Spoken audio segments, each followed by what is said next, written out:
maybe Studio Ghibli films are not that wholesome.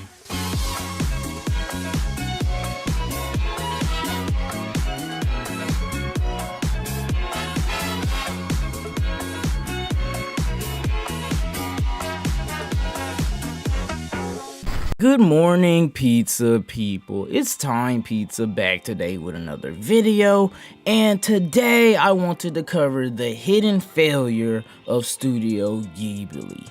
And the hidden failure of Studio Ghibli comes in the form of the movie Irrigating the Witch, and is displayed through a lot of the background beefs that led up to the creation of this movie and the reception that it received. A lot of the background that did lead up to this movie is because of the beefs between Hayao Miyazaki and Goro Miyazaki.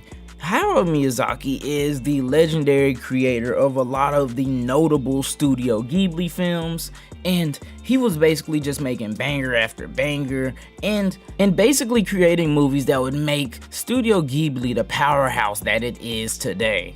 And during this time when Hayao Miyazaki was really blowing up for making a lot of the Studio Ghibli films, he would during this time have a son named Goro Miyazaki.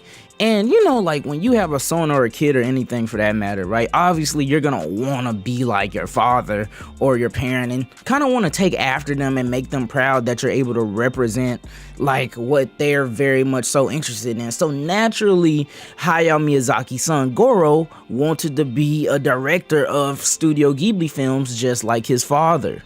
And when Goro Miyazaki was older, right? Through some ties and through some push with him being an animator and him being a Miyazaki's son, he was able to get the opportunity while working as an animation assistant to fully direct a full-scale Studio Ghibli film. And this led to controversy between Hayao Miyazaki and Goro Miyazaki because, you know, Hayao is his father, right? You know, he put in so much work, time, and effort in order to like get to the level where he could direct a film.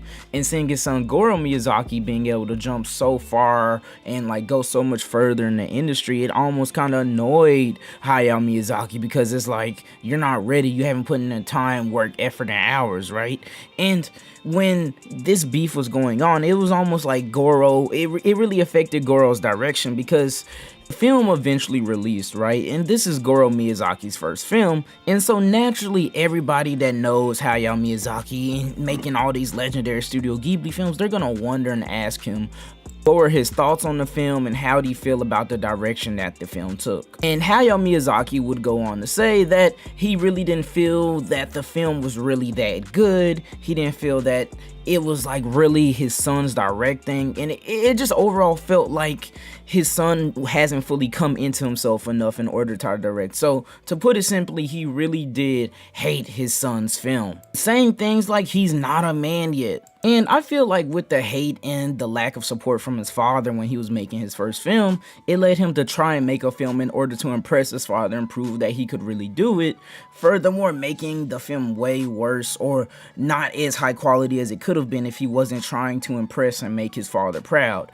And Hayao Miyazaki's film to this was him basically realizing that his son wasn't putting all his efforts and full force into it. And like, I get it and I understand like where Hayao Miyazaki was coming from about how he feels about his son Goro's like direction and all that, but you have to admit as well on the other side of the fence that Goro didn't have as much like support and guidance with his first film as you probably did because he didn't have the support from his father. So this led to a rift between the two Miyazaki directors. But a couple years later, Goro Miyazaki did say that Hayao Miyazaki came back later to say that since it was his full honest film and he did put everything into that, in general it is a good film, but critics, they did rate that film, I'll be honest, as like the worst Studio Ghibli film of all time, so Hayao Miyazaki may have been right, but at least he critiqued his son harder and honestly more than anyone else would have,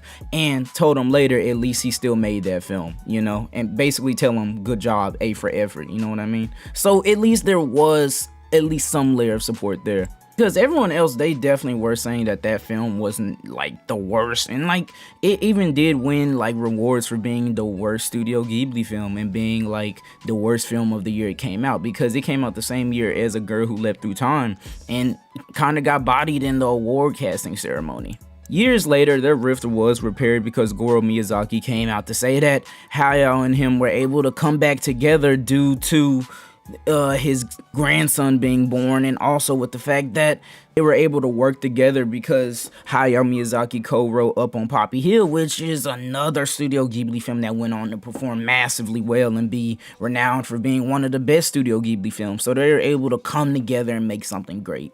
And the end of the story does even end better than that, because Goro Miyazaki recently came out with the film known as Irrigating the Witch, which a lot of people hated because it was Studio Ghibli's first ever like CG film, and they didn't feel the same like art or the same feeling or impact as previous Ghibli films, especially since they were all hand drawn up to this point.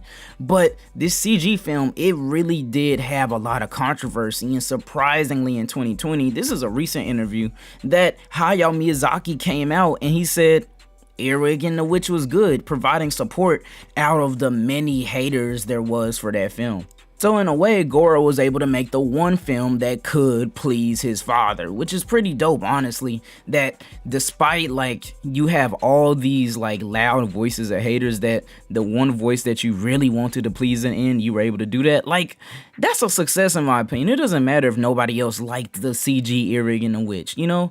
Like, at least he was able to make like one of the most popular directors of all time proud of his film. And so with that, I will say that this was somewhat of like a come up for Goro Miyazaki, and that like even though he failed countless times and he was kind of like this low-key like failure of like what Ghibli's legacy was, that he's eventually able to prove himself, kind of like Tom Holland if you guys have seen Spider-Man recently. But besides that, Goro was able to come up and prove to everyone that he can make a good film, or at least prove to Hayao Miyazaki he could make a good one.